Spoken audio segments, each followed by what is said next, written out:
Welcome back. This time we're talking about Mother's Day, just in time for Mother's Day. This is the latest holiday-themed film from director Garry Marshall, who previously gave us Valentine's Day and New Year's Eve. And before he started his holiday kick, he gave us movies like Pretty Woman and the Princess Diary films. This is very much like his previous holiday films, in that it has an A-list cast and tells a wide-ranging group of storylines that sort of begin separate, and by the end they're all kind of tied together in one way or another. The storylines are kind of generic. If you thought about how you were going to make a Mother's Day film and you wanted to tick off the different kind of storylines you could have with a Mother's Day themed film, they're here. But unlike, say, New Year's Eve, which was very generic, it's kind of hard to be cynical about Mother's Day. Now, of course, if you truly hate your mother, then this is probably not the movie for you. But Mother's Day is just a holiday that is hard to feel bad about. I mean, obviously there are things you can be sad about. This film actually touches on a little bit of that, and it's actually one of the stronger elements of this movie. But Mother's Day is a holiday that, it's bad or good, it's hard to be cynical about. So I couldn't be terribly cynical about this movie despite how generic it is. So I enjoyed it more than I really thought I would. Like I said, it has a great cast. You got Jennifer Aniston, you got Julia Roberts, you got Timothy Olyphant, you've got Jason Sudeikis, quite a few others, and as I said, the storylines are what you would expect. You have a single mother with two sons, and of course her ex-husband is marrying a 20-something-year-old. You have a single father who has two daughters, and of course there's a moment where he has to go to the store and buy tampons.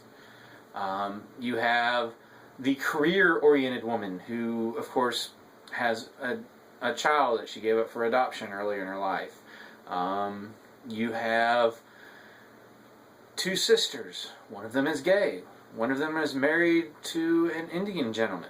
And of course, their parents are from Texas and they're racists. So, those are your storylines. And you can pretty much expect that by the end of the film, all of these storylines will be wrapped up, with a nice little bow like an old school sitcom. Again, it's just hard to be cynical about it because it's Mother's Day. So yeah, and of course it helps that you have a good cast. They sell these characters, they sell these storylines. And because there's so many different storylines, there's more than I've even mentioned here, none of them overstay their welcome.